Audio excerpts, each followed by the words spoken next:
বিশ্ব পরিবেশ দিবস উপলক্ষে বৃহৎ আকারে এক পেड़ की मां के नाम বৃক্ষরোপণ কর্মসূচির আয়োজন করা হয় বরজলা বিধানসভা এলাকার অন্তর্গত Narayanpur doctor B.R.. Ambedkar school প্রাঙ্গণে।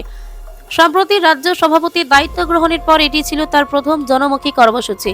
পরিবেশ সংরক্ষণ, সবুজায়ন বৃদ্ধি এবং আগামী প্রজন্মের জন্য একটি সুস্থ ও সুন্দর পরিবেশ গড়ে তোলার লক্ষ্য নিয়ে এই বিশেষ বৃক্ষরোপণ কর্মসূচির আয়োজন করা হয়। অনুষ্ঠানে প্রধান অতিথি হিসেবে উপস্থিত ছিলেন রাজ্য সভাপতি অভিষেক দেবরায়। এছাড়া উপস্থিত ছিলেন প্রাক্তন বিধায়ক ডক্টর দিলীপ দাস সহ অন্যান্য বিশিষ্ট ব্যক্তিবর্গ, দলীয় নেতাকর্মী, শিক্ষক শিক্ষিকা এবং স্থানীয় বাসিন্দারা। অনুষ্ঠানে বক্তারা পরিবেশ রক্ষায় বৃক্ষরোপণের গুরুত্ব তুলে ধরেন এবং প্রত্যেক নাগরিককে অন্তত একটি করে গাছ রোপণ ও পরিচর্যার আহ্বান জানান। কর্মসূচির অংশ হিসাবে বিদ্যালয় প্রাঙ্গণে বিভিন্ন প্রজাতির ফল, ঔষধি ও বনজ গাছের চারা রোপণ করা হয়।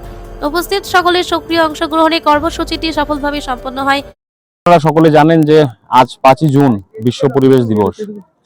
মোদিজির 12 বছরের যে কার্যকাল, তো 5 থেকে 21 তারিখ পর্যন্ত আমাদের বিভিন্ন কর্মসূচি হাতে নেওয়া হয়েছে।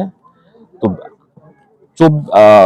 2024 সালে 5ই জুন মোদিজি আমাদের সকলকে বলেছিলেন যে একটা গাছ যেন মায়ের নামে আমরা লাগাই। তার কারণ মা যেরকম নিঃস্বার্থভাবে আমাদের জন্য সারা জীবন সেবা দিয়ে থাকে নিঃস্বার্থভাবে, সেরকম প্রকৃতিও আমাদের লালন পালন করে নিঃস্বার্থভাবে। তাই ওই দিনটা মাকে উৎসর্গ করা এবং প্রকৃতিকেও উৎসর্গ করার জন্য এক পেড় মাকে নাম।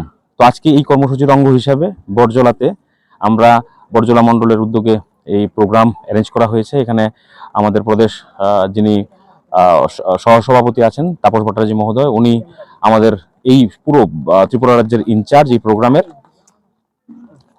প্রেসিডেন্ট, সমস্ত প্রতিনিধিরা, কাউন্সিলর থেকে সবাই এখানে এই কর্মসূচিতে অংশগ্রহণ করেছেন এবং মোদিজির যে বার্তা, সেই বার্তাকে নিচে নিয়ে যাওয়ার যে প্রয়াস এবং প্রকৃতিকে সুন্দর নির্মল রাখার যে প্রয়াস, সেটা আমাদের ভারতীয় জনতা পার্টির উদ্যোগে আজকে করা হয়েছে। এবং আজকের দিনে আমরা প্রায় 45,000 গাছ পুরো ত্রিপুরা রাজ্যে সেটা লাগানো হবে।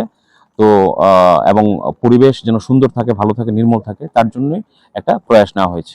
আজকে আমার প্রদেশ সভাপতি হিসাবে কোনো মণ্ডলে আমার প্রথম কার্যক্রম। তো আমি বরজলা মণ্ডল থেকে শুরু করেছি এবং সমস্ত কার্যকর্তাদের বলবো নতুন উদ্যম, নতুন এনার্জি নিয়ে ভারতীয় জনতা পার্টিকে একদম তৃণমূল স্তর পর্যন্ত শক্তিশালী করা এবং সেবার মাধ্যমে সংগঠন, যেটা মোদিজি শিখিয়েছে, সেই ভাবধারায় আমাদের যুবকদের উদ্বুদ্ধ করে তোলা এবং বিশাল সংখ্যায় যুবককে, মহিলাদের আমাদের ভারতীয় জনতা পার্টিতে অংশগ্রহণ করানো এবং সমাজ পরিবর্তনের মাধ্যমে আমাদের পার্টিকে শক্তিশালী করার যে প্রয়াস বিগত দিনে নিয়েছেন, সেটাকে আরো মজবুত করা।